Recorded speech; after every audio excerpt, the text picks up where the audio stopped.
सबसे पहले तो आप सभी को महाशिवरात्रि की ढेर सारी शुभकामनाएं। मेरे भाई, आप किसी भी धर्म से बिलोंग करते हो, भोलेनाथ तो सबके हैं। भोलेनाथ सबकी रक्षा करते हैं, सबको देखते हैं, सबका भला करते हैं। ये बात तो मैंने महसूस की है और ये बात मैं लिख करके दे सकता हूँ। ये लकीरें यहाँ पर आकर के बांटी गई हैं, वहां पर कोई लकीर नहीं है। भोलेनाथ सबकी रक्षा करते हैं, सबकी देखभाल करते हैं, इसमें मुझे कोई संदेह कहीं से भी है ही नहीं। अब आते हैं आज की इस वीडियो में। एक कस्टमर को भगवान कहा गया है। कहा जाता है कि कस्टमर भगवान होता है। आज की इस वीडियो में मैं आपको जूम करके बताऊंगा कि एक कस्टमर वाकई में किस तरीके से भगवान होता है। अगर एक कस्टमर आपसे नाराज हो जाए तो आपके दुकान का जो ग्राफ है वो किस तरीके से नीचे गिर सकता है। एक कस्टमर का क्या महत्व होता है मेडिकल स्टोर की दुनिया में, थोड़ा सा जूम करके आपको आज की वीडियो में बताऊंगा। देखिए, कभी कभी क्या होता है, जाने या फिर अनजाने में हमसे कोई ऐसा बिहेव हो जाता है जिसकी वजह से हमारा सामने वाला कस्टमर नाराज हो जाता है। और कभी कभी हम लोग जानबूझकर किसी से बैर कर लेते हैं, झगड़ा कर लेते हैं, कस्टमर नाराज होता है। हम सोचते हैं कि यार गया तो गया, जाने दो साला, बहुत सारे कस्टमर आते रहते हैं, ये चला गया तो क्या फर्क पड़ जाएगा। लेकिन यहीं पर हमसे बहुत बड़ी भूल हो जाती है। हमारे ग्रंथों में ऐसे ही नहीं बोल दिया गया कि कस्टमर भगवान होता है। भगवान होता है कस्टमर। मैंने भी इस बात को महसूस किया है, माना है और समझा है। देखिए, अगर आपने एक कस्टमर से बिगाड़ कर लिया तो आप ये मत सोचिएगा कि आपने सिर्फ एक कस्टमर खोया है। आपने एक कस्टमर के पीछे कई सारे हिडन नुकसान भी करवा लिए हैं। जैसे मान के चलिए, ज़्यादातर होता यही है कि डिस्काउंट वगैरह के चक्कर में कस्टमर से बिगाड़ हो जाता है। कस्टमर भी इगोस्टिक होते हैं, कभी कभी आप भी इगोस्टिक हो जाते हैं और डिस्काउंट के चक्कर में ज़्यादातर कस्टमर से बिगाड़ हो जाता है। ऐसे स्थिति में हम कस्टमर को छोड़ देना प्रेफर करते हैं कि जाओ, हटाओ, भाड़ में जाओ यार, झगड़ा कर लेते हैं।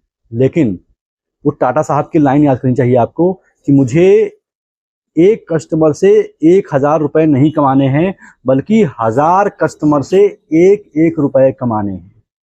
अगर मान लीजिए आज वो कस्टमर आपको थोड़ा कम प्रॉफिट दे रहा है, थोड़ा कम लाभ दे रहा है, तो आप उसको कोशिश करें कि आप उससे संबंध ना खराब करें, क्योंकि वो आने वाले 10-12 साल में आपको कई तरीके से प्रॉफिट दे सकता है। एक कस्टमर के संबंधी होते हैं, दोस्त यार होते हैं, परिवार होते हैं। अगर उस कस्टमर का आपसे संबंध अच्छा है तो यकीन मानिए वो तो अपने आप दवा लेने के लिए आएगा ही आएगा, साथ में अपने दोस्तों को भी लेकर के आएगा। अपने परिवार में उसके मामा मामी फूफा फाफी कोई भी होगा तो अगर दवा लेने की आवश्यकता होगी और उसके जानकारी में बात है तो कहेगा आओ बैठो मेरे बाइक पर, मैं लेकर के चलता हूँ आपको। तो मेरे भाई, अगर आपने वो कस्टमर खो दिया तो आप इस तरीके से छुपे हुए कई सारे मौके हैं पैसे कमाने के एक कस्टमर से, वो आप खो दोगे। अगर आप ढंग से एनालाइज करोगे तो आप पाओगे कि एक कस्टमर की वजह से एक साल में कम से कम आपका 2% सेल का डी ग्रोथ हो गया है। वो कस्टमर आपके पास अगर आता तो आपकी सेल कम से कम 2% तो बढ़ ही जाती, सिर्फ एक कस्टमर की वजह से मेरे भाई। क्योंकि अगर वो कस्टमर नाराज हो गया तो ना अपने दोस्तों को आपके पास आने देना चाहेगा, ना अपने परिवार वालों को। वो रोकेगा, वो पूरी कोशिश करेगा कि इस मेडिकल स्टोर वाले से दवा मेरा जानने वाला तो कोई ना ले। ना तो वो लेगा, ना अपने दोस्तों को अलाउ करेगा, ना अपने फैमिली को अलाउ करेगा। तो उस तरीके से आपका कहीं ना कहीं वो नुकसान करवा बैठेगा। और अगर कस्टमर आपसे खुश है तो वो खुद भी आएगा, अपने दोस्तों को भी बताएगा, अपने परिवार को बताएगा। और यकीन मानिए, जो माउथ टू माउथ पब्लिकेशन होती है, जो माउथ टू माउथ प्रचार होता है, वो सबसे ज़्यादा इम्पैक्टफुल होता है। अगर किसी कस्टमर ने किसी से कह दिया कि यार इसके मेडिकल स्टोर मत जाना, ये बहुत हरामी आदमी साला, हमसे झगड़ा कर लिया था और डिस्काउंट कुछ देता नहीं है, तो यकीन मानो कि वो कस्टमर जिससे बोलेगा वो आपसे पूछने नहीं आएगा कि मामला क्या हुआ था, वो कभी भी आपके शॉप पर नहीं आएगा। तो कोशिश ये कीजिए कि किसी भी कस्टमर तक अंतिम क्षण तक बवाल मत कीजिए, अंतिम क्षण तक उससे रिश्ते खराब मत कीजिए।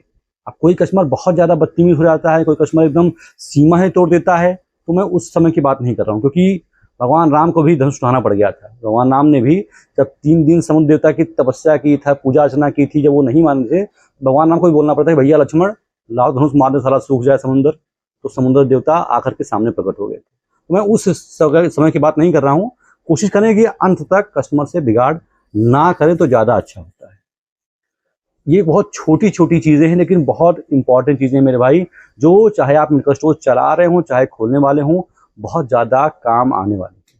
इसके अलावा अगर आप एक मेडिकल स्टोर खोलना चाहते हैं, अभी आप कहीं पढ़ाई लिखाई कर रहे हैं, कहीं नौकरी कर रहे हैं, आपको मेडिकल स्टोर किस तरीके से खोलना है कोई दूर दूर तक आइडिया नहीं है, तो आप परेशान मत होइए। मैंने ऐसे लोगों के लिए ही एक कोर्स लॉन्च किया है जिसका नाम है शिवनीता मेडिकल स्टोर कोर्स। इस कोर्स में मैं बड़े आसान तरीके से, बड़े सिंपल वे में आपको बताता हूं कि मेडिकल स्टोर खोलना है तो जाहिर सी बात है डीएल बनता है। वो डीएल किस तरीके से बनता है, वो ड्रग लाइसेंस कैसे बनता है, क्या क्या डॉक्यूमेंट लगते हैं ड्रग लाइसेंस बनवाने में, अभी रिसेंट अपडेट क्या है।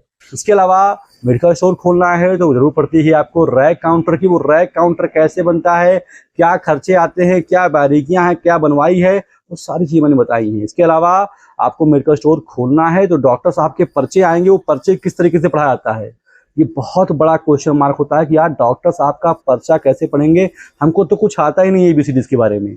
मैंने इस कोर्स में आपको बताया है भाई कि डॉक्टर साहब का पर्चा किस तरीके से पढ़ाता है। डीआई साहब नए नए मेडिकल स्टोर जब आएंगे तो पहले पूछेंगे भाई शेड्यूल H1 का रजिस्टर दिखाओ और नारकोटिक का दिखाओ। ये क्या होता है शेड्यूल H1 का रजिस्टर, क्या होता है नारकोटिक का रजिस्टर, इसको कैसे मेंटेन करते हैं, क्या फॉर्मेट होती है, क्या दवाइयाँ होती है, सारी चीज़ें मैंने आपको इस कोर्स में बता दी हैं। पहली बार मेडिकल स्टोर खोलने वाले हैं तो यार कौन कौन सी दवाइयाँ अपने मेडिकल स्टोर पर रख ले, बहुत बड़ा हेडेक होता है। मैंने बाकायदा 300-400 दवाओं की लिस्ट दे रखी है कि भाई ये दवा खरीद लीजिए, आपका मेडिकल स्टोर शुरू हो जाएगा। ये कुछ ऐसी कॉमन सवाल हैं जो आप अपने शहर के किसी मेडिकल स्टोर से पूछोगे, गूगल पर खोजोगे, यूट्यूब पर खोजोगे, कोई आपको सही जानकारी नहीं देगा। तो अब परेशान होने की आवश्यकता नहीं है, कहीं भटकने की आवश्यकता नहीं है, कहीं एनर्जी वेस्ट करने की आवश्यकता नहीं है, किसी को दादा भैया कहने की आवश्यकता नहीं है। करना सिर्फ इतना है कि आप प्ले स्टोर पर जाइए, वहां पर टाइप कीजिए शिवनीता, मेरा ये लोगो आपको दिख जाएगा, ये मेरे कोर्स का लोगो है। आप उस ऐप को डाउनलोड कीजिए, लॉगिन कीजिए, परचेज कीजिए, सिंगल क्लिक में ये सारी बेसिक जानकारियां अपने ही मोबाइल फोन पर अपने ही घर बैठे एक सिंगल क्लिक में पा जाइए, किसी से रिक्वेस्ट नहीं करना है। और इसका प्राइस मैंने मात्र 99 रुपए रखा है भाई, बहुत पॉकेट फ्रेंडली है। ये सारी जानकारियां ऐसी जानकारियां हैं कि आप किसी को 1000 रुपए की बिरयानी भी खिला दोगे ना तो भी वो नाक फुलाया रहेगा कि क्या है इनको मैं बताना चाहता हूँ, और वो आपको बताएगा भी नहीं।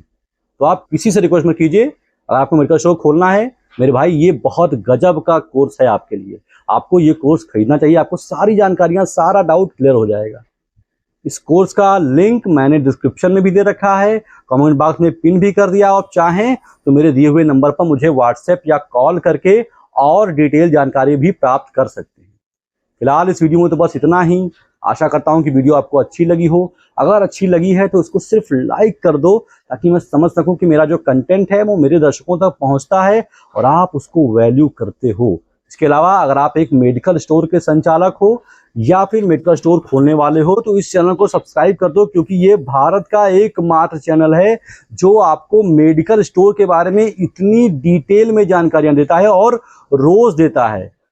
तो अगर आप मेडिकल स्टोर वाले हैं तो ये चैनल मेरे भाई आपका ही है।